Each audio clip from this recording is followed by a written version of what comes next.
Buenas noches, Dios les bendiga. Desde la ciudad de Canelones, capital histórica de la bandera, República Oriental del Uruguay, le damos la bienvenida a un nuevo capítulo de la Ruta de la Fe. Le habla Luis Curbelo. En la noche de hoy vamos a dar comienzo a un nuevo tema relacionado con el liderazgo del pastor, el buen pastor. Un tema nuevo para mí. El viernes pasado, cuando terminé la transmisión sobre el fracaso, tuve la convicción fuerte de hablar sobre este tema y bueno, he estado estudiando, interiorizándome de algunas cosas y bueno, la palabra que vamos a citar hoy tiene mucho que ver con el tema del liderazgo en la iglesia local. Les invito a leer en la Biblia, para los que tienen Biblia ahí de ese lado de la línea, en Isaías, capítulo 55, versículo 6. Vamos a leer hasta el verso 11. Dice así la palabra de Dios: busquen a Dios mientras pueda ser hallado, llámenle en tanto que Él está cercano. Deje el hombre impío su camino y el hombre inicuo sus pensamientos, y vuélvase a Dios, el cual tendrá de él misericordia, y al Dios nuestro, el cual será amplio en perdonar. Porque mis pensamientos no son vuestros pensamientos, ni vuestros caminos son, ni vuestros caminos mis caminos, dice el Señor. Porque como son más altos los cielos que la tierra, así son mis caminos más altos que vuestros caminos, y mis pensamientos más altos que vuestros pensamientos. Porque como desciende de los cielos la lluvia y la nieve, y no vuelve allá, sino que riega la tierra y la hace germinar y producir, y da semilla al que siembra y pan al que come. Así será mi palabra que sale de mi boca, no volverá a mí vacía, sino que hará lo que yo quiero, y será prosperada en aquello para que la envíen. Dios bendiga su palabra. He titulado a la reflexión de esta noche Las alturas insospechadas de Dios. Las alturas insospechadas de Dios. Basado un poco sobre lo que dice esta palabra. Si miramos el contenido de esta palabra de Isaías, capítulo 55, versículos 6 al 11, encontramos 5 cosas bien claras y definidas. La primera de ellas, Dios está cercano, Dios está cerca. Busquen a Dios mientras pueda ser hallado, llámenle en tanto que Él está cerca. Esta es una de las grandes realidades que la Biblia refleja, que la Biblia anuncia, que la Biblia proclama, que Dios no está lejos de cada uno de nosotros. No está lejos del Hijo de Dios nacido de nuevo, y no está lejos de aquel que no ha nacido de nuevo, que no ha tenido esa experiencia sobrenatural del nuevo nacimiento, y no tiene por ende una relación personal con Dios, desconoce lo que es de Dios. La buena noticia que nos da esta palabra es que Dios está cerca. Está más cerca de lo que nosotros podemos imaginar. El apóstol Pablo, predicando en una ocasión en un lugar, dice en el Nuevo Testamento, que Dios no está lejos de cada uno de nosotros, de manera que aún palpando podamos hallarle. De manera que cuando una persona que no conoce a Dios, que no sabe si Dios existe, pero que es honesta consigo mismo y que anhela conocer al Dios vivo y verdadero, bueno, puede expresarse con su incredulidad, puede expresarse con su manera de pensar, puede dirigirse con sus propias palabras a Dios. Dios, no sé si existes, pero quiero conocerte. La buena noticia, mi querido amigo, donde quiera que estés, es que Dios no está lejos de cada uno de nosotros. Y los líderes cristianos, los hijos de Dios, los que hemos nacido de nuevo, los que compartimos el Evangelio, tenemos que transmitir esta realidad contundente que la Biblia presenta, de que Dios no está lejos de cada uno de nosotros, por más pecadores que seamos, por más equivocados que estemos, por más arruinados y escrachados que estemos, Dios no está lejos de cada uno de nosotros. Al contrario, Él está de alguna manera golpeando nuestras vidas, pidiéndonos permiso para entrar. Él demanda el arrepentimiento y la conversión y poner nuestra fe en nuestro Señor Jesucristo. Y si creemos en Él, seremos salvos.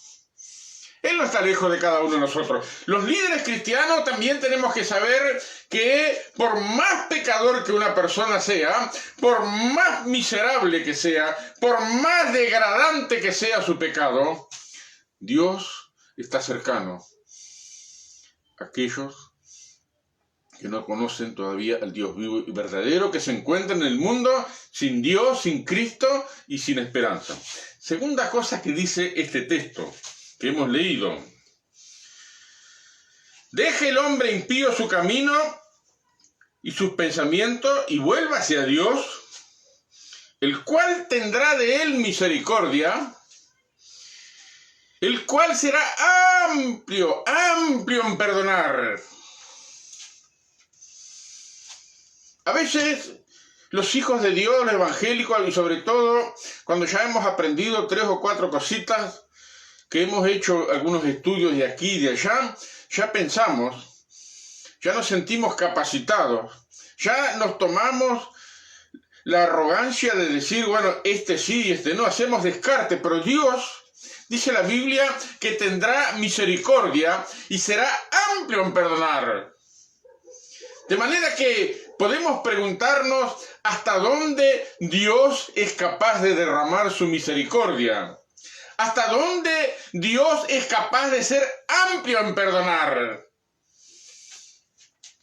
Y lo contrario, nosotros perdonamos hasta por ahí nomás. Incluso decimos, bueno, te perdono, pero nunca me voy a olvidar, siempre me voy a acordar que vos, acordarte. Somos así nosotros. Pero cuando miramos las alturas de Dios, las cosas insospechadas de Dios, cuando miramos los sentimientos de Dios, cuando miramos los pensamientos de Dios y concentrado con su misericordia, especificado en este punto, ¿hasta dónde Dios es capaz de tener misericordia de los seres humanos? Si miramos la cruz, donde Cristo sufrió por nuestros pecados, el justo padeció por nosotros los injustos con el solo fin de llevarnos a Dios. Aunque él era inocente, era puro, justo, sin embargo, Dios cargó en él el pecado de todos nosotros. Dios estuvo dispuesto a sacrificar lo suyo, a sacrificar lo propio. Cargó en él mis pecados y los tuyos para mostrarnos su misericordia. El apóstol San Pablo, enemigo de los cristianos, escribiendo la carta a los Efesios, dijo: Dios, que es rico en misericordia, por su gran amor con que nos amó. Mi querido hermano, pastor, líder, encargado del ANESO, maestro, nosotros no podemos ponerle límites a las misericordias de Dios. Porque Dios es rico en misericordia. Nuestra mente no no es capaz de abarcar, de comprender la magnitud de lo que es la misericordia de Dios. En el Antiguo Testamento encontramos el caso de Jonás. Jonás, Dios lo mandó a Nínive a predicar contra esa ciudad y de aquí a 40 días Nínive será destruida. Y Jonás no quiso ir. La razón por la cual no quiso ir era porque él en su interior sabía que Dios era un Dios de misericordia, que si la gente de Nínive se arrepentía, Dios lo iba a perdonar, lo iba a pasar por alto.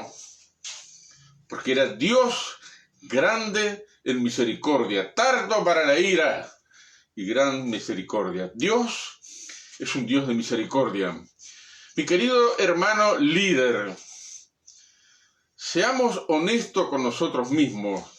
Esta altura de la misericordia de Dios, para nosotros, es incomprensible.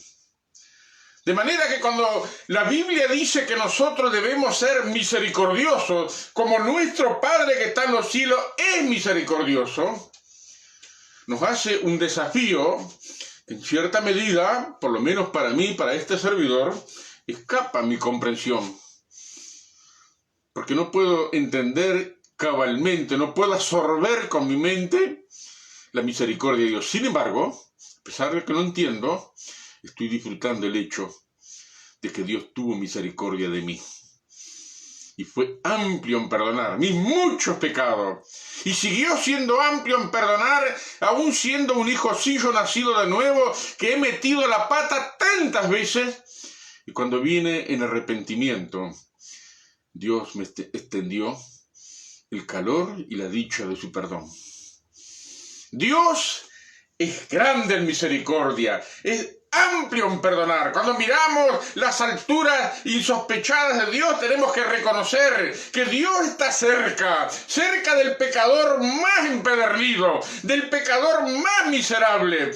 Y su misericordia y su perdón son incomprensibles para nosotros los mortales. Pero, aunque no lo entendamos, somos capaces de disfrutar ese perdón, porque Dios es rico en misericordia, por el gran amor con que nos amó, nos dio vida, estando nosotros muertos en pecado, y nos resucitó junto con nuestro Señor y Salvador Jesucristo. Tercer cosa que dice este pasaje, en el verso 8 y 9. Porque mis pensamientos no son vuestros pensamientos. La manera de pensar de Dios ya lo he expresado varias veces, lo sigo recalcando hoy porque esa es otra de las alturas insospechadas de Dios que nos cuesta aceptar. Dios no piensa como piensa usted y como pienso yo, ¿no? Tus pensamientos son más altos. Nosotros no llegamos con nuestra comprensión humana a la altura de los pensamientos de Dios, ni mucho menos a la forma de proceder de Dios, porque dice, mis caminos no son vuestros caminos. ¿Cómo procede Dios? Es un misterio. El misterio de su voluntad en nuestras vidas a veces es terriblemente incomprensible. No somos capaces de discernir la voluntad de Dios y los propósitos de Dios, los designios de Dios, mientras vamos atravesando un proceso determinado. Porque nuestra mente no puede captar los pensamientos de Dios, lo que Él se propone, ni mucho menos entender la forma como Él procede. Nuestro Señor Jesús le dijo a los apóstoles en una ocasión, lo que yo hago ahora, ustedes no lo entienden, pero lo van a entender después. Lo que yo hago ahora, ustedes no lo entienden, pero lo van a entender después. Y esa es una de las experiencias comunes de los hijos de Dios que también tenemos como líderes tener en cuenta, que aquellos a quienes ministramos la palabra, aquellos a quienes intentamos modelar de acuerdo a los lineamientos de Dios, hay cosas que no logran entender. Pero en algún momento el Espíritu de Dios le va a hacer entender, así como los apóstoles Lo que yo hago ahora, ustedes no lo van a entender, pero lo entenderán después. Para poner un ejemplo de los apóstoles, cosas que no entendían ellos. En el capítulo 10 del libro de los Hechos se nos habla de la conversión de Cornelio. Cornelio, un centurión romano, un oficial del Imperio Romano. Pero un hombre religioso, un hombre piadoso, que de alguna manera se había identificado con la fe judía. Y él, estando en oración, en uno de esos días que él oraba, se le aparece una visión de un ángel. Y le dice, anda, manda hombres a Jope y que te traigan a un Simón. Y bueno, lo hizo así, trajo a unos oficiales de confianza, unos soldados de confianza, lo mandó a Jope para que fueran a buscar a Pedro. Pero mientras ellos iban caminando y se iban aproximando a la ciudad donde estaba Pedro, Pedro a su vez tuvo una experiencia espiritual que no pudo entender. Cuando faltaba poco para que llegaran los soldados a la casa donde Pedro estaba residiendo, Pedro le asaltó un hambre terrible. Los chinchulines le hacían un ruidaje tremendo. Tenía un hambre mortal. Mandó que le prepararan algo mientras él se iba a orar. Y allí en el techo, donde estaba orando, tuvo una visión. Él vio una sábana que era tomada por las 4 puntas, y arriba de esa sábana, de ese lienzo, había toda suerte de animales que los judíos tenían prohibido comer. Y una voz le dijo, Pedro, levántate, mata y come. No, señor, nunca he comido una cosa inmunda. 3 veces el Espíritu Santo le dio una orden a Pedro, y las 3 veces Pedro desobedeció. Sus prejuicios eran más fuertes que la voz del Espíritu Santo. Eso es algo, mi querido hermano líder, que tenemos que tomar en cuenta. ¿Cómo es posible que los prejuicios de Pedro, un hombre nacido de nuevo, lleno del Espíritu Santo, desobedeciendo al Espíritu Santo? Los prejuicios humanos tienen mucha fuerza, muchísima fuerza. A veces los pastores nos olvidamos que los prejuicios tienen una fuerza enorme y se afectan a los líderes, como era Pedro, un líder de la iglesia local, un líder de la iglesia nacional en aquel entonces, un líder que tenía dificultades para obedecer al Espíritu Santo. Y en eso que él estaba intentando razonar qué era lo que Dios le estaba tratando de comunicar, entonces golpean a la puerta, llegan los soldados, y el Espíritu Santo le dice a Pedro, aquí te buscan, anda con ellos, sin replicar. Y Pedro salió sin entender nada, porque las cosas de Dios son incomprensibles. Pretendemos que las sabemos todas, pero en realidad no las sabemos tanto. Y cuando Pedro llega a la casa de Cornelio y se encuentra toda esa gente reunida, sabe que ahí de entrada los ofende. Ustedes saben cuán abominable es para un varón judío tener contacto con los gentiles. Y ahí el Espíritu Santo le da comprensión. Pero a mí me ha mostrado Dios que no llame a nadie como uno inmundo. ¿Se da cuenta? En el proceso del liderazgo cristiano relacionado con la iglesia local, hay cosas que nos cuesta entender. Nos cuesta muchísimo entender. Los pensamientos de Dios no son como los nuestros.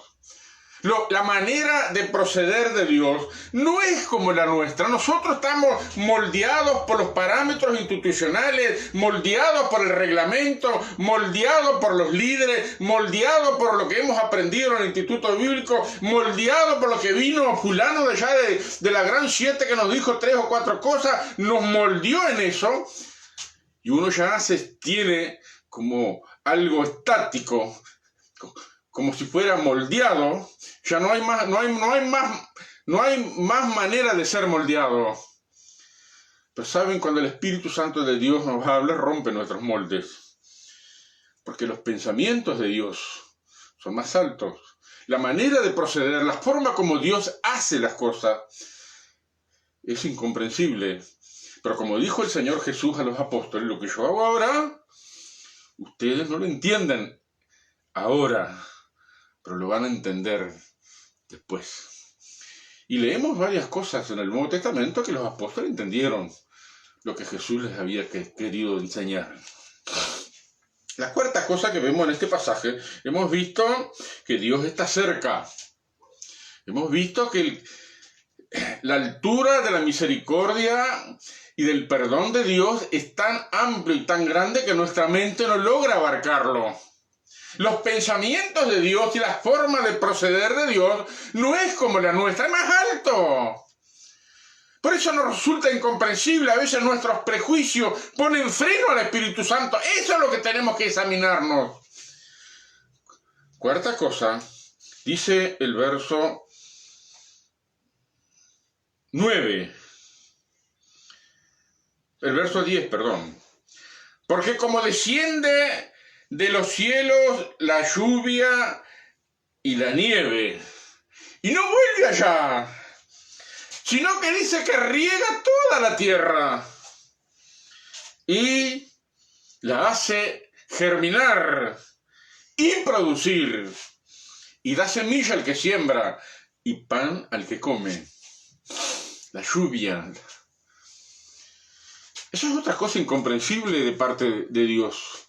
Díganme, me cuesta entender cómo Dios, siendo tan justo, tan santo, como a veces nosotros proclamamos en nuestras iglesias, Dios es santo, santo, santo, santo, y hacemos una perorata de la santidad de Dios. Pero mire lo que dice este versículo, es que Dios hace descender la lluvia sobre los buenos y sobre los malos. La lluvia cae sobre la tierra, cae sobre el campo del justo y cae también sobre el campo del injusto. La lluvia cae y hace producir el campo del justo, pero la lluvia también cae y hace producir el campo del injusto. No lo entiendo. Si lo miro objetivamente, digo, no, Dios no es justo. ¿Por qué? Si ese es malo, ¿por qué Él tiene...? Y a veces se da el caso, como vemos en uno de los salmos, cuando miré a los impíos, tuve envidia de ellos. No tienen trabajo por su vida, sus ojos se les saltan de gordura. No pasan trabajo como los otros mortales. Pero dice allí, en el Salmo 78, si mal no recuerdo, entrando en la presencia de Dios comprendí. Hay cosas que necesitamos comprender, pero para ello nuestro razonamiento humano no nos ayuda. Eso no quiere decir que tenemos que anular nuestro razonamiento, nuestra capacidad de pensar, de investigar, de inquirir, de hacer preguntas, de indagar, de investigar. No vamos a descartar eso, pero tenemos que reconocer el hecho que en las alturas insospechadas de Dios, lo que Dios hace y derrama sobre la tierra a veces es incomprensible para nosotros. Porque a veces el justo pasa necesidad y el pecador e impío tiene la holgura. Tiene de todo, no le falta nada. Y uno ahí anda raspando la olla siempre. No pasa hambre, porque por la misericordia de Dios no pasamos hambre. Pero a veces nos parece injusto que Dios haga caer la bendición de la lluvia sobre los buenos y sobre los malos. Nuestro Señor Jesús dijo que Dios hace salir su sol sobre los justos y los injustos. Es incomprensible. Eso pertenece a las alturas insospechadas de Dios que nuestra mente no es capaz de comprender debidamente, de apreciar en su justa medida. ¿Saben por qué? Porque somos humanos. Somos criaturas de Dios, creados a su imagen y semejanza. Somos una réplica en miniatura de Dios. No somos Dios. Y finalmente, lo más sorprendente, que mi mente, lo confieso aquí delante de ustedes, mi mente no es capaz de razonarlo. Dice el verso 11. Pone como ejemplo a la lluvia, ¿verdad? La lluvia no vuelve al cielo, sino que cae, riega la tierra, hace germinar y producir la tierra, da semilla y da pan al que come. Así será mi palabra que sale de mi boca. No volverá a mi vacía, sino que hará lo que yo quiero y será prosperada en aquello a que la envía. ¿Saben? No entiendo qué es lo que Dios quiere decir.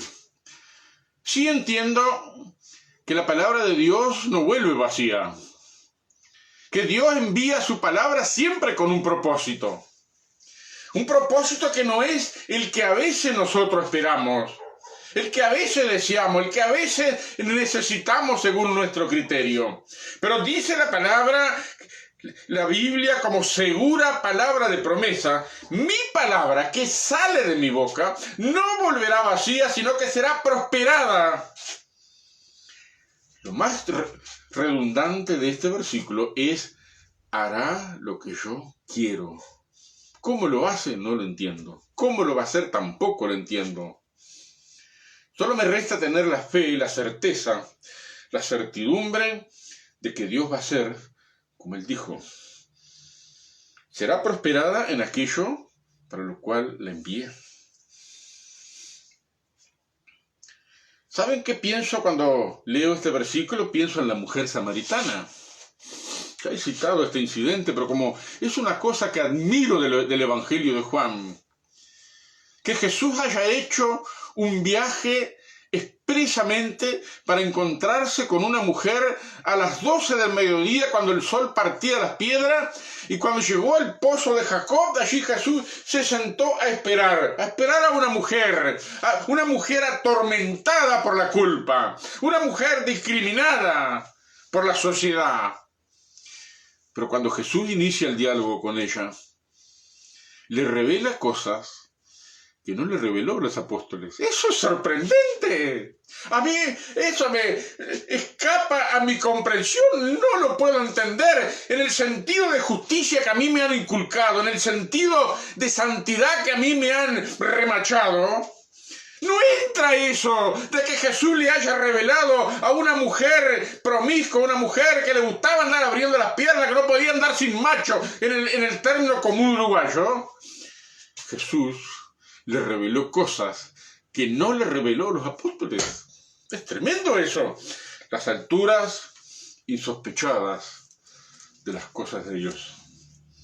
Y esto nos debe ayudar, mis queridos hermanos líderes, que nosotros tratamos con personas y estamos perfilados por los moldes que nos han inculcado, los moldes institucionales, el perfil denominacional, el reglamento, los parámetros que nuestros referentes nos han inculcado como a fuego, cosas que son buenas, son saludables, pero que frente a algunas realidades de la gente y de los procederes de Dios,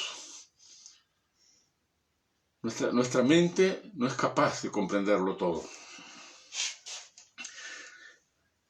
Segundo lugar, esta palabra, según entiendo, según mi infinitesimal entendimiento, nos muestran dos clases de revelaciones. Una, la revelación escrita, la tenemos en la Biblia. Otra, la revelación cotidiana. No aparece en ninguna parte del Nuevo Testamento esta expresión de revelación cotidiana. Sin embargo, es lo que el Nuevo Testamento nos muestra. Miren, en el Evangelio de Juan, capítulo 14, versículo 21, dice así. Señálelo y estúdielo en su Biblia. Juan 14, 21. El que tiene mi mandamiento y los guarda, ese es el que me ama. No está hablando de un incrédulo, está hablando de alguien que ya ha nacido de nuevo. El que tiene mi mandamiento y los guarda, ese es el que me ama. Ahora, ¿qué va a pasar con esta persona? Y el que me ama será amado por mi Padre, y yo le amaré y me manifestaré a él. El verso 23 dice algo parecido. El que me ama, mi palabra guardará. Es decir, la revelación escrita que tenemos en la Biblia tenemos que guardar. Tenemos que interiorizarnos, tenemos que asesorarnos, tenemos que tener conocimiento de lo que la Biblia dice por sí misma en relación a las cosas que Dios nos demanda, las cosas que Dios nos manda a nosotros, que Dios nos pide. Es la revelación escrita. Pero ahora está hablando Jesús de otra revelación. Dice en el verso 23 del capítulo 14, el que me ama, mi palabra guardará, y mi Padre la amará, y vendremos a él, y haremos morada con él. Es decir, que va a haber una nueva experiencia espiritual.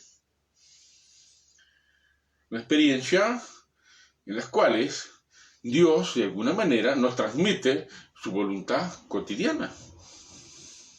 Tenemos en la Biblia la voluntad escrita de Dios. Hay tantas cosas que son claras para nosotros, son comprensibles. Las leemos y nos miramos como en un espejo, nos damos cuenta que estamos en falta.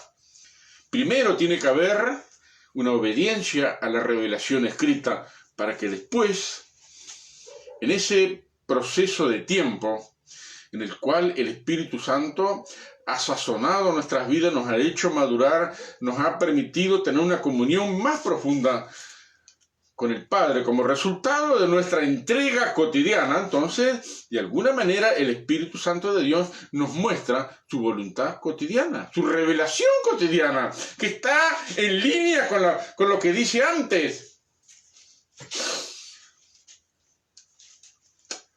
A veces, para poner un ejemplo, yo quiero saber con quién me voy a casar. Entonces, es algo que tengo que investigar, tengo que estar seguro. Bueno, esta es la persona con la cual me voy a casar.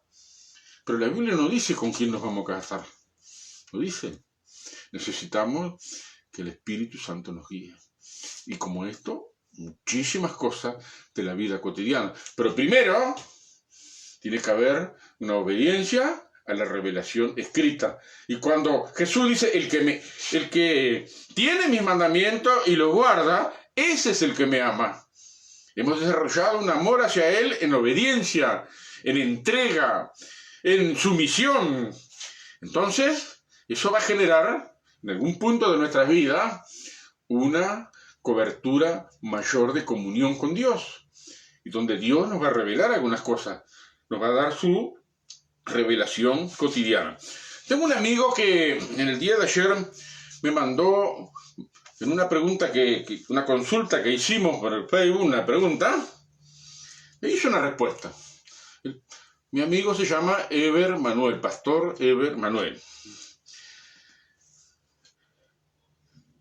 Dice, la revelación implica, no era desconocido para mí los tres términos, pero la forma como él lo presentó me ayudó por primera vez a tener un orden en los términos.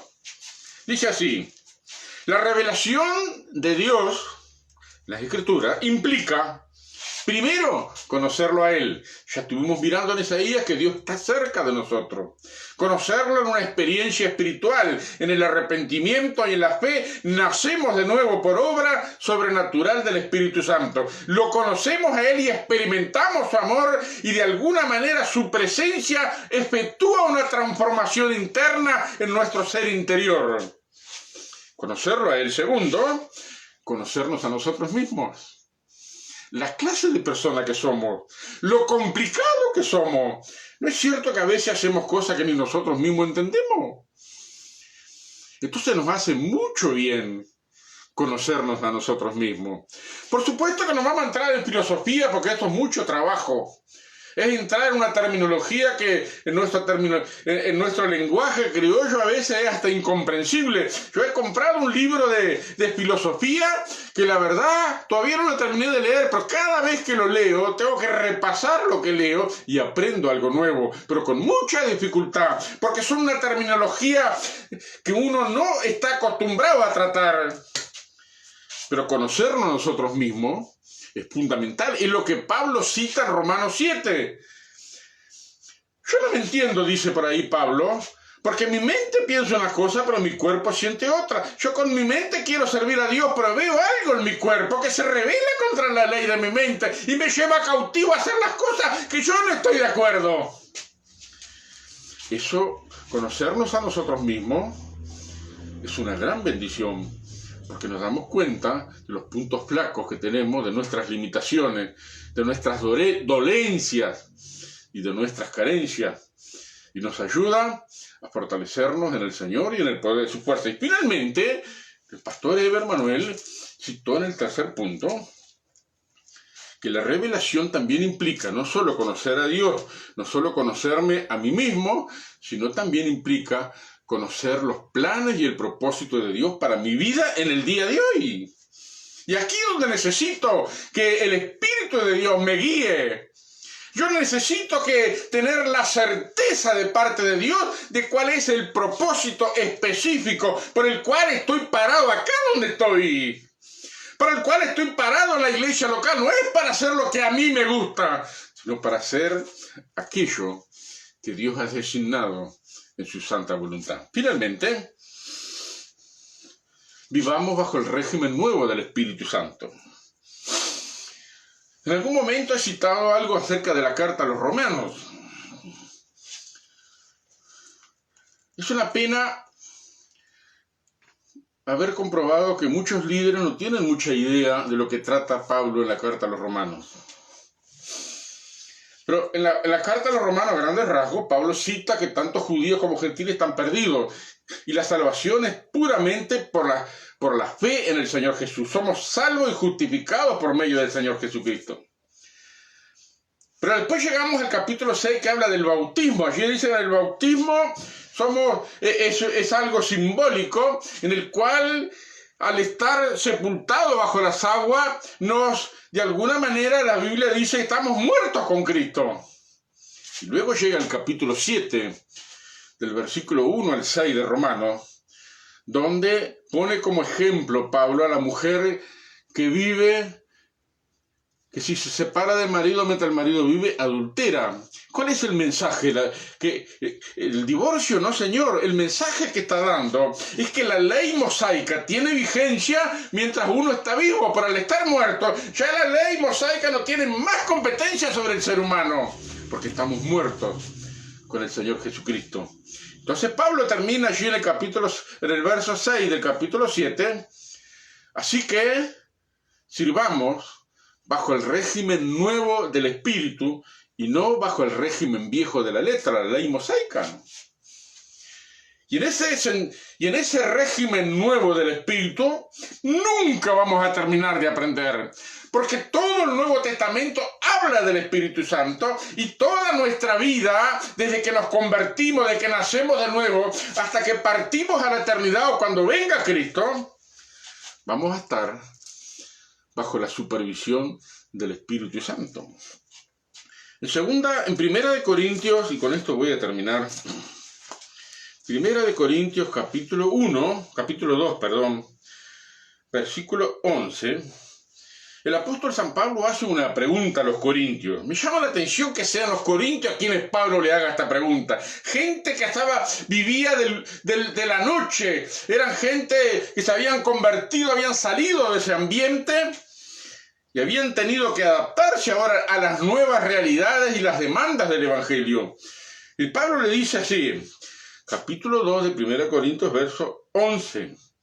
Porque ¿quién de los hombres sabe las cosas del hombre, sino el espíritu del hombre que está en él? ¿Quién es capaz de conocer la intencionalidad oculta del ser humano? Nadie. Yo no puedo saber lo que está pensando mi señora. La miro y veo que ella está pensando en algo, pero ¿qué está pensando? Yo no lo sé. Y ella a veces también me pregunta, ¿y vos qué estás pensando? Porque te veo que estás pensando. Pero no puede ver la intencionalidad oculta de mi corazón. Nadie puede hacerlo eso, pero nosotros sí sabemos lo que pensamos. Mire lo que sigue. Así tampoco nadie conoció las cosas de Dios, sino el Espíritu de Dios. Y nosotros no hemos recibido el espíritu del mundo, sino el Espíritu que proviene de Dios para que sepamos lo que Dios nos ha concedido. Es decir, que hay una revelación cotidiana del Espíritu Santo, del cual nos va enseñando, nos va guiando a toda verdad. Primero, la revelación escrita. Cuando ya estamos habituados, estamos perfilados, ya hemos madurado, estamos bien arraigados, entonces hay una experiencia espiritual en la cual el Hijo de Dios, la hija de Dios, experimenta eso que Jesús dijo en Juan, que el Espíritu de Dios de alguna manera nos revela sus planes y su propósito. Yo puedo conocer a Dios como mi Salvador, pero no puedo conocer la esencia de Dios. Puedo conocer cosas de mí mismo. No me alcanza la vida para conocerme a mí mismo. Y conocer los planes de Dios demanda sumisión, estar sujeto, estar atento, estar a la expectativa y estar en sintonía de mi oído con el Espíritu de Dios. Entonces, mi querido hermano, hay tantas cosas que nosotros no sabemos. Por más libres que seamos, por más estudio que tengamos, hay cosas y alturas de Dios que nosotros no tenemos comprensión. Pero lo que sí la Biblia dice, sobre todo el Nuevo Testamento, que en el proceso de Dios, tampoco la Biblia habla de proceso, pero se sobreentiende de que hay un proceso en el cual el Espíritu de Dios nos va dando fases de conocimiento, de comprensión, de asimilación, donde vamos creando principios y los principios generan convicciones propias que son los generadores de las acciones que se plasma en un estilo de vida permanente. No tenemos nunca que olvidarnos, mis queridos hermanos, que nosotros, los seres humanos, no somos bloques ni ladrillos hechos con un molde. El pastor que pretende que todos anden conforme a la regla, conforme a la norma, conforme a la sana doctrina, conforme a la teología que caracteriza a la denominación, que pretende eso, está pretendiendo algo que la Biblia no pretende. Porque nosotros no somos ni ladrillos ni bloques hechos con moldes, somos piedras vivas. Y las piedras vivas se caracterizan porque no hay dos iguales.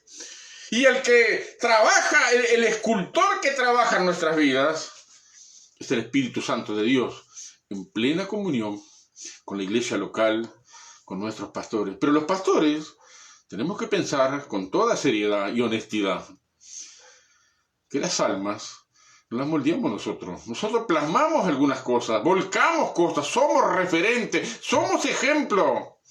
Pero el que esculpe las piedras, el que tiene el martillo y el cincel, el que golpea,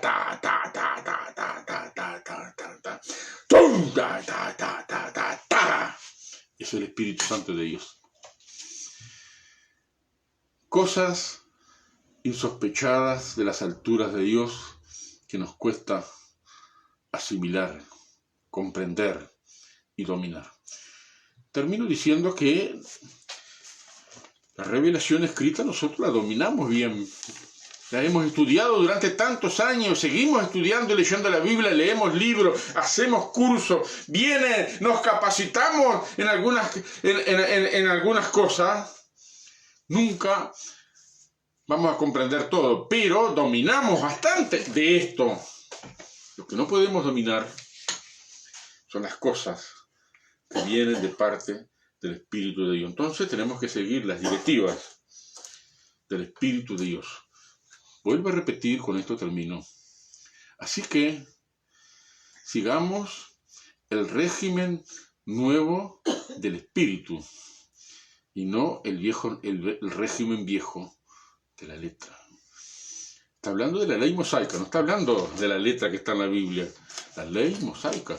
Jesús dijo, el que me ama, mi palabra guardará. Tenemos primero que nutrirnos con la palabra, escudriñar las escrituras, saber al dedillo las doctrinas de las cuales la iglesia se fundamenta.